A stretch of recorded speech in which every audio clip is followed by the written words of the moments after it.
Hello everyone, very warm welcome to my channel learning with Komal. आज की इस video में लेकर आए हैं बिजनेस स्टैटिस्टिक्स की यूनिट 3, जिसमें हम बीबीए सेमेस्टर सेकंड का एमडीयू का सिलेबस कवर करेंगे। मेन जो हमारे इसमें चैप्टर्स हैं वो है कोरिलेशन एंड रिग्रेशन। कोरिलेशन का पार्ट सबसे ज़्यादा थ्योरेटिकल आता है, तो उसको हम ज़्यादा स्टडी करेंगे आज की इस वीडियो में। एंड रिग्रेशन से मोस्टली प्रैक्टिकल क्वेश्चन पूछा जाता है।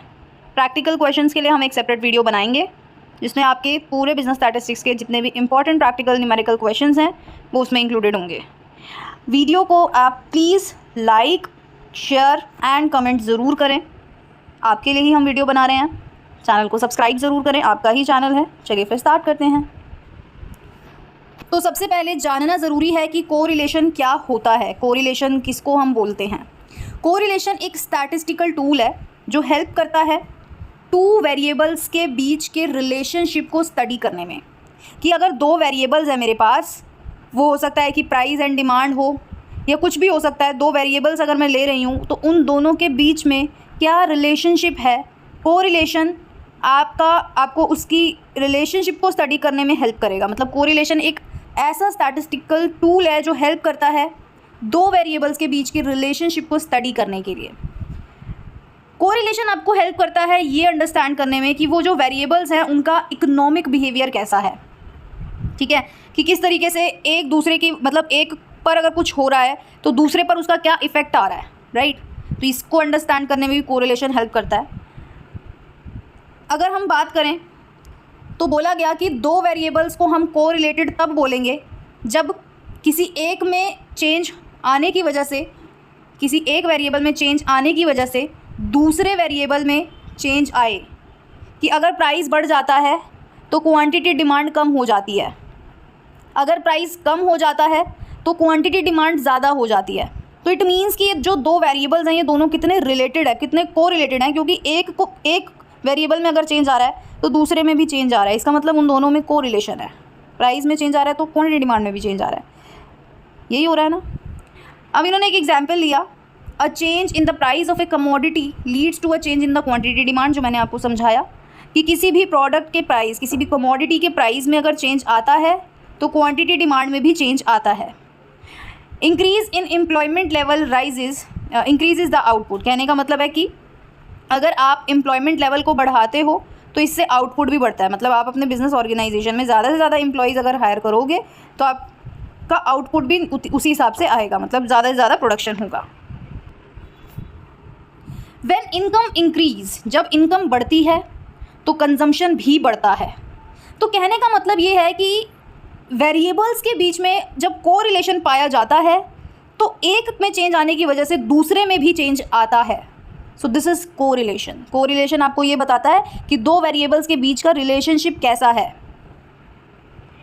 बात करेंगे कि कोरिलेशन के कितने टाइप्स होते हैं। तो कोरिलेशन के टाइप्स अगर मैं बात करूं तो सबसे पहला पॉजिटिव कोरिलेशन होता है। इसके बारे में अभी हम एक्सप्लेनेशन इसकी रीड करेंगे। एक होता है जी पॉजिटिव और दूसरा होता है जी नेगेटिव, पॉजिटिव नेगेटिव। एक होता है लीनियर, एक होता है नॉन लीनियर, ये भी अभी हम पढ़ेंगे। एक होता है सिंपल, एक होता है मल्टीपल, एक होता है पार्शियल। एक एक करके 1 2 3 4 5 6 7, मतलब टोटल हमारे 7 टाइप के कोरिलेशन है। ये बात ध्यान रखेंगे, 7 टाइप के कोरिलेशन है जिनको हम स्टडी करेंगे। बड़ा ही सिंपल सा मीनिंग है इनका, कुछ भी टेक्निकल नहीं है। Got it. देखो, पॉजिटिव की बात हो रही है सबसे पहले कि पॉजिटिव कोरिलेशन कैसा होता है।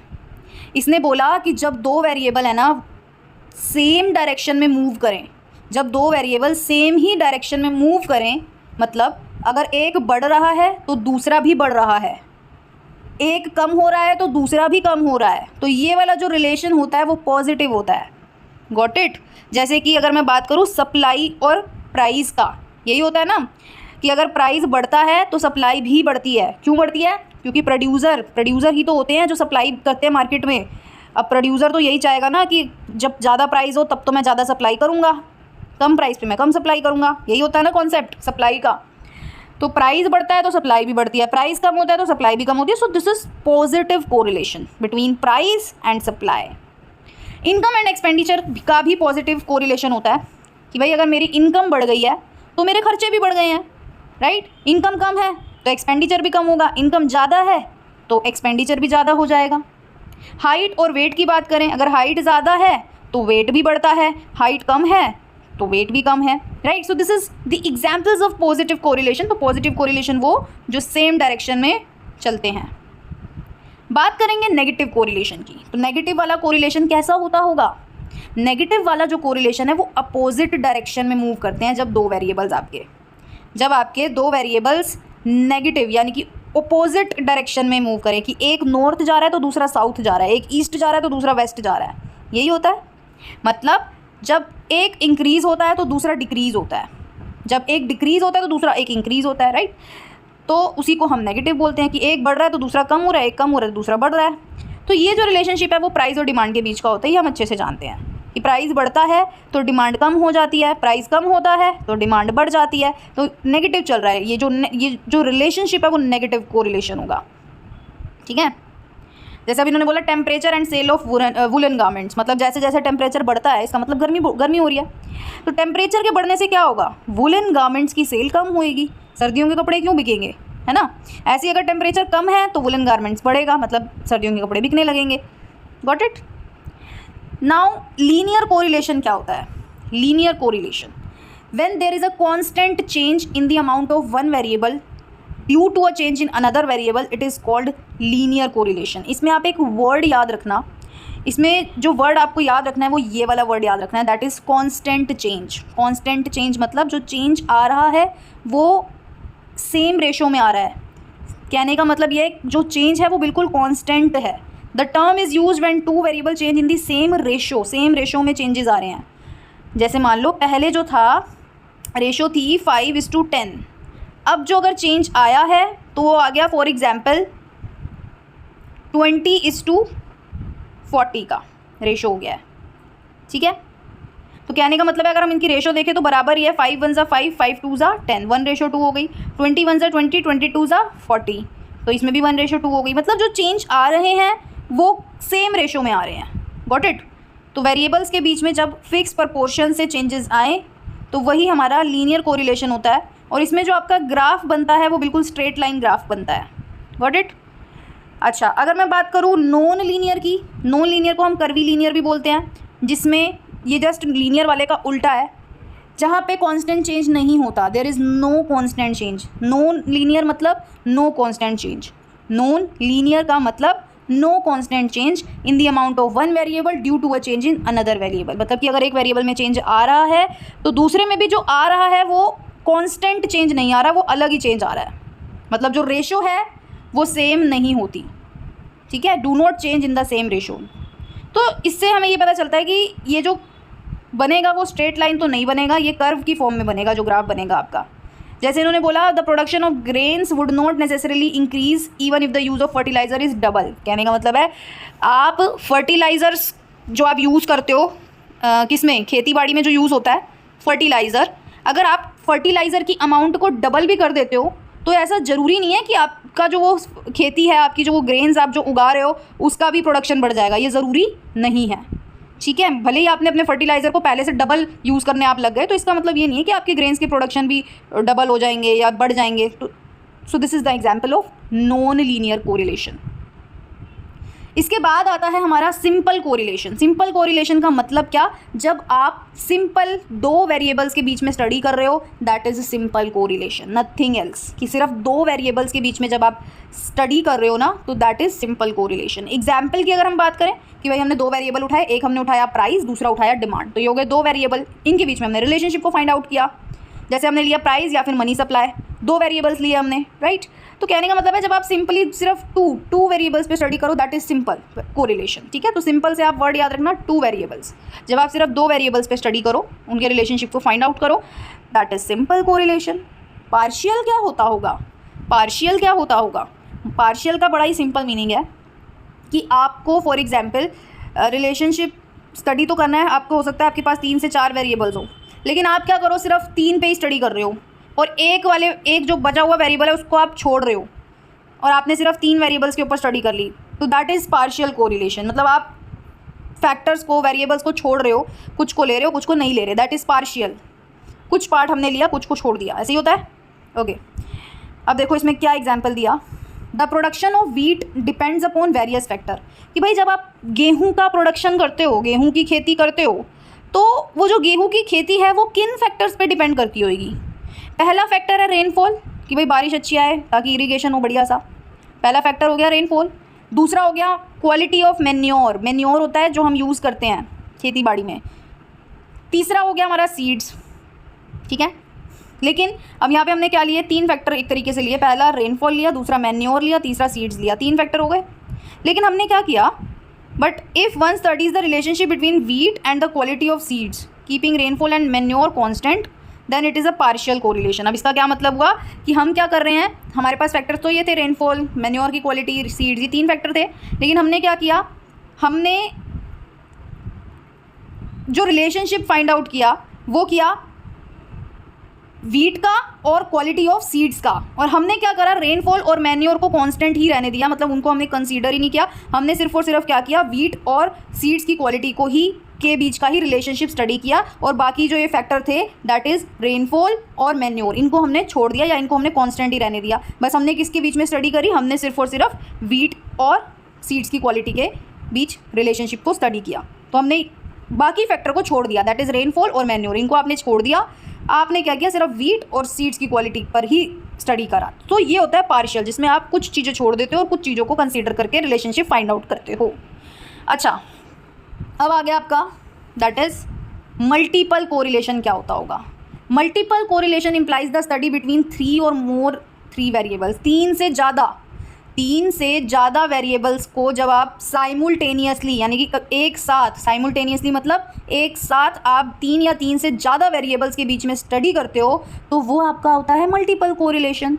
तो यहाँ पे पूरा एंटायर सेट ऑफ जो आपके वेरिएबल्स हैं वो सब के सब आप स्टडी करते हो एक साथ। जैसे इन्होंने बोला कि आप वीट के आउटपुट का स्टडी कर रहे हो, सीड्स की क्वालिटी भी ले रहे हो, रेनफॉल को भी कंसीडर कर रहे हो, ठीक है। तो कहने का मतलब है आप कोई भी फैक्टर यहाँ पे छोड़ नहीं रहे। यहाँ पे या तो आप ये कह सकते हो कि काफ़ी सारे 3 या 3 से ज़्यादा वेरिएबल्स के बीच में जब आप रिलेशनशिप फाइंड आउट करो, दैट इज़ मल्टीपल कोरिलेशन।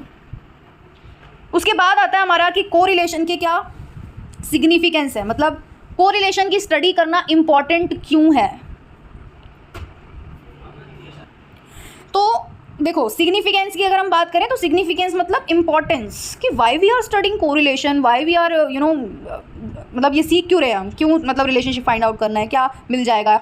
देखो, फर्स्ट कोरिलेशन हेल्प करता है ये डिटरमाइन करने में कि जो 2 वेरिएबल्स हैं उनके बीच में क्या डिग्री ऑफ कोरिलेशन है। तो जब हम कोरिलेशन के मेथड्स अप्लाई करते हैं, मेथड्स कौन कौन से हैं कोरिलेशन के, एक है हमारा कार्ल पियर्सन वाला मेथड, और दूसरा हमारा कौन सा है, रैंक वाला, that is Spearman rank correlation. याद है ना, अभी हम प्रैक्टिकल वाली वीडियो में उन दोनों को कवर करेंगे, बहुत सिंपल से क्वेश्चन है, ठीक। चलिए, तो बात करेंगे कोरिलेशन के सिग्निफिकेंस की। तो पहले पॉइंट से हमें ये क्लियर हुआ कि कोरिलेशन हेल्प करता है डिटरमाइन करने में डिग्री ऑफ कोरिलेशन, जो 2 वेरिएबल्स के बीच का कोरिलेशन है, रिलेशनशिप है, उसकी डिग्री को मेजर करने में हेल्प करता है। और एक सिंगल फिगर में हमारे पास आंसर आता है। मैंने आपको डिग्रीज कराई थी, डिग्रीज में हमारा क्या था कि अगर रेंज हमने बताई थी 0.25 से 0.50, 0.50 से 0.75, 0.75 से 1 तक। तो ये हमारे क्या थे, ये हमारी डिग्रीज थी, राइट। जिसमें हमने करा था low degree, moderate degree, high degree. और अगर 1 आ रहा है आंसर तो इसका मतलब वो परफेक्ट पॉजिटिव कोरिलेशन है, -1 आ रहा है तो इसका मतलब वो नेगेटिव, परफेक्ट नेगेटिव कोरिलेशन है, 0 आ रहा है तो इसका मतलब कोई कोरिलेशन ही नहीं है। यही सब हमने स्टडी किया था। अच्छा, तो it helps determine the degree of correlation between the 2 variables in a single figure. तो यहाँ पे हम क्या करेंगे, मतलब कोरिलेशन हेल्प करता है ये फाइंड आउट करने में, आपका जो कोरिलेशन है वो सिंगल फिगर में आए। अच्छा, दूसरा आता है it makes understanding of economic behaviour easier and identify critical variable that are significant. अब इसका क्या मतलब हुआ, इसका मतलब ये हुआ कि कोरिलेशन आपको समझाने में ये मदद करता है कि जो इकोनॉमिक बिहेवियर है, इकोनॉमिक बिहेवियर का मतलब क्या, जैसे मैंने बताया कि प्राइस बढ़ रहा है जिसकी वजह से डिमांड क्या हो रही है, कम हो रही है, तो दिस इज़ इकोनॉमिक बिहेवियर जो डायरेक्टली इकोनॉमी से रिलेटेड है। तो ये समझाने में हेल्प करता है। साथ ही साथ आइडेंटिफाई करता है क्रिटिकल वेरिएबल्स को। क्रिटिकल वेरिएबल्स को क्यों आइडेंटिफाई करेगा, क्रिटिकल वेरिएबल्स का मतलब क्या, ऐसे वेरिएबल्स जिनको आप इजीली, जिनके बीच के रिलेशनशिप को फाइंड आउट ना कर पाओ, वो क्रिटिकल वेरिएबल्स होते हैं। और तो इसको भी आइडेंटिफाई करने में कोरिलेशन काफ़ी ज़्यादा सिग्निफिकेंट है, काफ़ी ज़्यादा इंपॉर्टेंट है। थर्ड पॉइंट आता है हमारा, when 2 variables are correlated the value of 1 variable can be estimated. Using the value of the other. अब इसका क्या मतलब हुआ कि मान लो कि जब दो वेरिएबल्स एक दूसरे के साथ कोरिलेटेड हो, मतलब और अगर एक की वैल्यू आपको गिवन हो और दूसरे की वैल्यू आपको गिवन ना हो, ठीक है, एक की वैल्यू आपको गिवन हो और दूसरे की वैल्यू आपको ना गिवन हो वेरिएबल्स में, तो आप क्या कर सकते हो, आप उसके बेस पे एक वेरिएबल जो जिसकी वैल्यू गिवन है उसके बेस पे आप दूसरे की वैल्यू को फाइंड आउट कर सकते हो। मतलब इसकी हेल्प से आप ये वाला जो अननोन वेरिएबल है जिसकी आपको वैल्यू नहीं पता उसको आप फाइंड आउट कर सकते हो। लेकिन शर्त ये है कि वो दो वेरिएबल्स एक दूसरे के साथ कोरिलेटेड होने चाहिए, तभी आप कर पाओगे। और किसकी हेल्प से कर पाओगे, रिग्रेशन कोएफिशिएंट की हेल्प से कर पाओगे। रिग्रेशन वाले चैप्टर्स में जो हमारे न्यूमेरिकल क्वेश्चंस हैं, फॉर्मूले हैं, जो रिग्रेशन कोएफिशिएंट है उसकी हेल्प से, उस मेथड की हेल्प से आप ये वाला टास्क परफॉर्म कर पाओगे। मतलब एक वेरिएबल की वैल्यू को दूसरे वेरिएबल की वैल्यू के बेस पे फाइंड आउट कर पाओगे, लेकिन तभी होगा जब वो दो वेरिएबल्स एक दूसरे के साथ कोरिलेटेड हो। तो ये भी इसकी एक सिग्निफिकेंस है। बिजनेस वर्ल्ड की बात करें तो कोरिलेशन हेल्प करता है डिसीजंस लेने में, कोरिलेशन हेल्प करता है प्रेडिक्शंस करने में, कोरिलेशन हेल्प करता है अनसर्टेनिटी को रिड्यूस करने में। जो फ्यूचर की अनसर्टेनिटी है, जो हम एक बिजनेस ओनर को नहीं पता कि इन फ्यूचर क्या हो जाए, तो उस अनसर्टेनिटी को भी ये रिड्यूस करता है, बिकॉज ये प्रिडिक्शन फाइंड आउट करता है, मतलब प्रिडिक्शन बनाता है। कहते हैं ना, पहले से ही किसी चीज़ का एस्टिमेशन लगाता है ये, तो प्रिडिक्शन में हेल्प करता है। तो it is so because the prediction based on correlation are probably reliable and close to reality. जो प्रिडिक्शन आप कोरिलेशन के बेस पे करते हो ना, वो वाली प्रिडिक्शन जो है, मतलब वो वाली जो भविष्यवाणी है, वो रिलायबल होती है और वो रियलिटी के बहुत ज़्यादा क्लोज होती है। तो कहने का मतलब है बहुत ज़्यादा हेल्पफुल है कोरिलेशन के बेस पे बनाई गई प्रिडिक्शंस, जो एक बिज़नेस ओनर को बड़ा हेल्प करती है डिसीजंस लेने में। तो इतनी ज़्यादा इसकी इंपॉर्टेंस है, अब आप देख ही सकते हैं। अच्छा, एग्ज़ाम में हमसे ना क्वेश्चन पूछा जाता है, PYQ प्रीवियस ईयर में पूछा गया है, does correlation always signifies cause and effect relationship. क्या कोरिलेशन हमेशा सिग्निफाई करता है कॉज एंड इफेक्ट रिलेशनशिप को? मतलब ये हमेशा आपको ये बताएगा कि ये जो दो वेरिएबल है इनके बीच में कॉज एंड इफेक्ट रिलेशनशिप है, मतलब एक की चेंज होने की वजह से दूसरे में भी चेंज आ रहा है, मतलब एक में प्राइस में चेंज आया तो डिमांड में भी चेंज आ रहा है। क्या हमेशा ऐसे होता है? तो इसके बारे में पढ़ते हैं। तो ऐसा वैसे ज़रूरी नहीं है हमेशा, मैं आपको ये बता दूँ, it is not necessary, it is not, मतलब ज़रूरी नहीं है ये। तो correlation between variable however does not automatically mean that the change in one variable is the cause of the change in the value of the other variable. अब इसका क्या मतलब हुआ कि जो कोरिलेशन हम वेरिएबल्स के बीच में फाइंड आउट करते हैं ना, उसका ऑटोमेटिकली ये मतलब नहीं होता कि एक में अगर चेंज आया तो उसका कॉज है दूसरे में भी चेंज आना। ज़रूरी नहीं है कि वो जो दो वेरिएबल्स हमने लिए हैं तो उसमें कॉज एंड इफेक्ट रिलेशनशिप हो ही, ऐसा ज़रूरी नहीं है कि भाई एक में अगर चेंज आ रहा है तो दूसरे में भी चेंज आएगा ही आएगा हमेशा। ऐसा हमेशा नहीं होता है, हर केस में नहीं होता है। तो कोरिलेशन आपको सिर्फ ये बताएगा कि उन दो वेरिएबल्स के बीच में रिलेशनशिप है, पर ऐसा ज़रूरी नहीं है कि कॉजेशन हो। कॉजेशन का मतलब क्या कि एक में चेंज आने की वजह से दूसरे में भी चेंज आ रहा है, तो ऐसा ज़रूरी नहीं है, ठीक है। कोरिलेशन सिर्फ आपको ये बताएगा कि भाई ये जो दो वेरिएबल है ना, इनमें रिलेशनशिप तो पक्का है, लेकिन कॉजेशन होना ज़रूरी नहीं है। कॉजेशन मतलब कॉज एंड इफेक्ट रिलेशनशिप होना ज़रूरी नहीं है। क्यों ज़रूरी नहीं है? बिकॉज थर्ड वेरिएबल भी मौजूद हो सकता है जिसकी वजह से चेंज आ रहा हो। हमेशा दो वेरिएबल्स के बीच में अगर हम रिलेशनशिप फाइंड आउट कर रहे हैं तो ऐसा ज़रूरी नहीं है कि एक में चेंज आ रहा है तो दूसरे में भी चेंज आ रहा हो। तीसरा बंदा भी तो हो सकता है मौजूद जिसकी वजह से चेंज आ रहा हो, तो थर्ड वेरिएबल भी तो इन्वॉल्व हो सकता है ना। तो ये बात याद रखेंगे। अब बड़ा ही फेवरेट क्वेश्चन एग्जामिनर का, बड़ा ही ज़्यादा पूछा जाने वाला, that is curl Pearson coefficient and Spearman correlation coefficient के बीच का डिफरेंस। क्या फ़र्क है? डिफरेंस को स्टडी करेंगे। देखो, सबसे पहला जो हमारा पॉइंट है वो क्या है, यहाँ पे हमारे रैंक कोएफिशिएंट है और यहाँ पे यानी कि ये स्पीयरमैन वाला है, ये स्पीयरमैन वाला है और ये है हमारा कर्ल पियर्सन वाला। स्पीयरमैन की अगर मैं बात करूँ तो रैंक वाले कोएफिशिएंट, स्पीयरमैन कोरिलेशन कोएफिशिएंट की अगर मैं बात करूँ तो it is suitable when data is given in the qualitative form.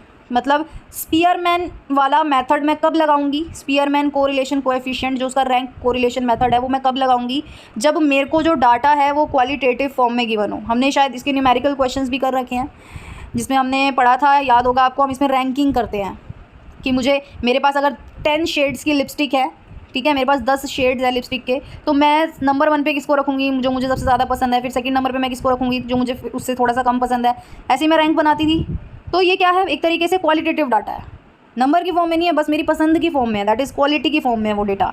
तो it is suitable when the data is given in the qualitative form. तो रैंक कोरिलेशन वहाँ सुटेबल होगा। लेकिन अगर मैं बात करूँ कर्ल पियर्सन की, तो ये वाला मेथड कहाँ सूटेबल होगा, जहाँ पे आपको डेटा क्वांटिटेटिव फॉर्म में गिवन हो, ठीक, वहाँ पे आपको ये चलेगा, सूटेबल होगा। उसके बाद आता है हमारा it can not be applied in the case of bivariate frequency distribution. तो हमारा जो रैंक कोएफिशिएंट है वो बाईवेरिएट फ्रीक्वेंसी डिस्ट्रीब्यूशन के केस में अप्लाई नहीं हो सकता।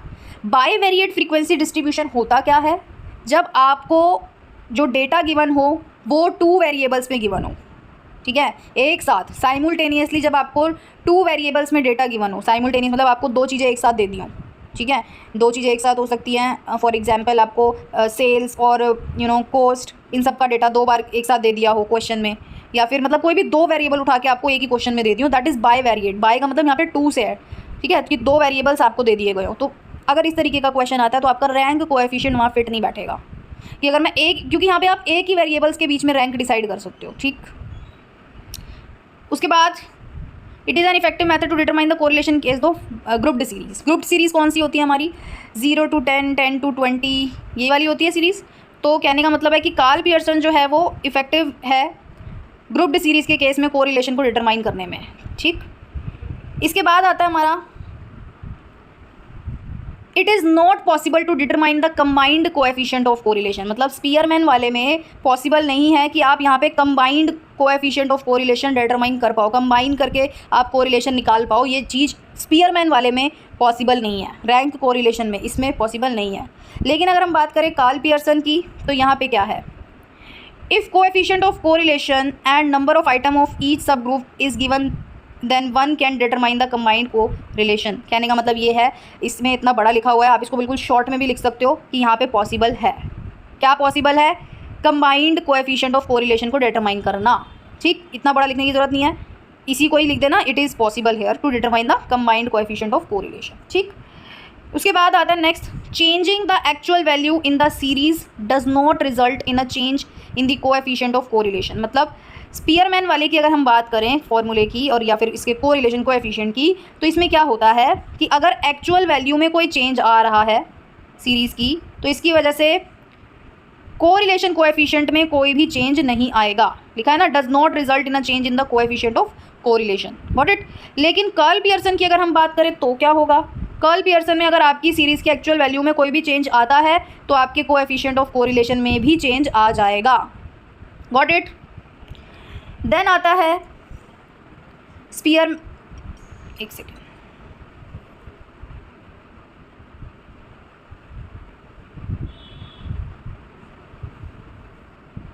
देन आता है स्पीयरमैन।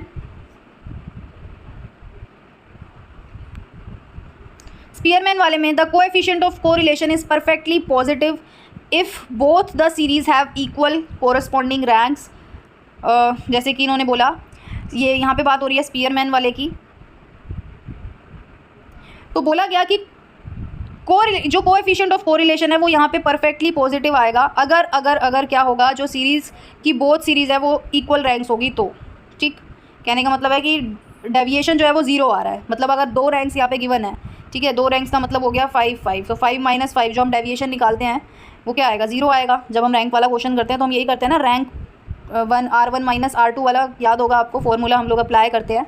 तो उसमें क्या होता था कि हम दोनों ही रैंक्स को क्या करते थे, माइनस करते थे। तो अगर कोई ऐसा नंबर आ रहा है जो बिल्कुल सेम है, मतलब सेम जगह पे सेम नंबर आ गए, मान लो 5 - 5 आ गया, तो क्या आएगा, 0 आएगा। तो कहने का मतलब है उस केस में क्या होगा, जो कोएफिशिएंट ऑफ कोरिलेशन जो है वो परफेक्टली पॉजिटिव होगा। अगर मैं बात करूँ कार्ल पियर्सन की, तो यहाँ पे क्या होगा, यहाँ पे भी कोएफिशिएंट ऑफ कोरिलेशन जो है वो परफेक्टली पॉजिटिव होगा, लेकिन कब होगा, जब आपकी सीरीज़ में जो चेंज आ रहा है, मान लो एक्स सीरीज़ में अगर कोई चेंज आ रहा है तो लीनियरली वाई सीरीज़ में भी वही चेंज आ रहा हो, मतलब दोनों में सेम चेंज आए, दोनों में सेम चेंज आने, दोनों सीरीज़ में सेम चेंज आने की वजह से आपका कोएफिशिएंट ऑफ कोरिलेशन जो है वो परफेक्टली पॉजिटिव हो जाएगा। तो ये इनके रीजंस थे। 6th, it is difficult to use and understand. थोड़ा सा स्पीयरमैन वाला डिफ़िकल्ट है यूज़ करना मेथड और अंडरस्टैंड करना, लेकिन कार्ल पियर्सन की बात करें तो ये थोड़ा सा ईजियर है यूज़ भी करना और इसको अंडरस्टैंड करना भी ईजी है। तो आई होप आपको सारे टॉपिक सारे क्लियर होंगे। वीडियो को लाइक शेयर एंड कमेंट ज़रूर करें। Thank you so much.